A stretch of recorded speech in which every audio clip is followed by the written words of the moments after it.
Io sono sconcertata per quello che sta accadendo all'interno del Palazzo di Città, che ha bisogno di una svolta totale. Infatti speriamo nel prossimo 2020, speriamo nel cambio di passo, speriamo in un nuovo sindaco e speriamo soprattutto in un nuovo sindaco, magari, perché no, con un volto femminile. Ma io sono sconcertata di quello che sta accadendo all'interno del Palazzo di Città. Cioè, la Catalano ad oggi ha incassato, per quanto riguarda la propria indennità, circa 183.500 euro, che non sono bruscolini e sembrano pochi rispetto alla volontà di adempiere a quanto le è imposto dal regolamento e nello specifico dall'articolo 30. Di cosa parliamo?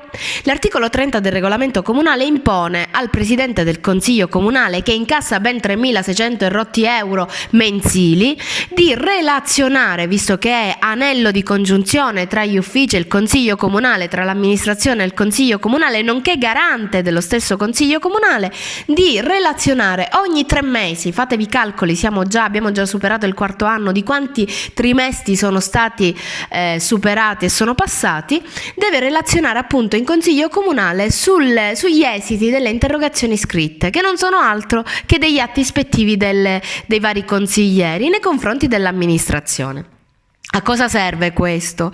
A verificare, con l'onere da parte del presidente del Consiglio Comunale Daniela Catalano di portare qualsiasi atto non corrisponde, non sia pervenuto, qualsiasi risposta non data all'assessorato agli enti locali, di verificare se l'amministrazione ha dato risposta a tutti gli atti ispettivi dei vari consiglieri comunali.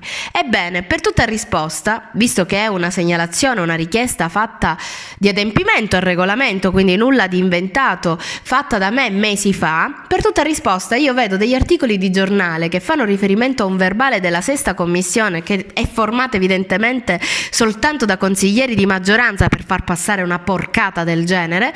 Cosa fa la 6ª commissione? Niente, toglie il problema, cancella l'articolo, va ad abrogare, a cassare, definitele come volete, l'articolo 30 relativamente all'obbligo dato al presidente di relazionare in consiglio. Io sono scioccata, sono amareggiata, lo si sente anche dalla voce accelerata, perché è un qualcosa che mi dispiace, che mi sconcerta, ma soprattutto sono preoccupata per quel diritto alla democrazia, alla trasparenza che i cittadini agrigentini pagano con il sudore della propria fronte, considerando che 183.500 euro non sono bruscolini. Detto questo, sicuramente cercherò di capirne di più in conferenza capigruppo, ma la cosa non può passare inosservata.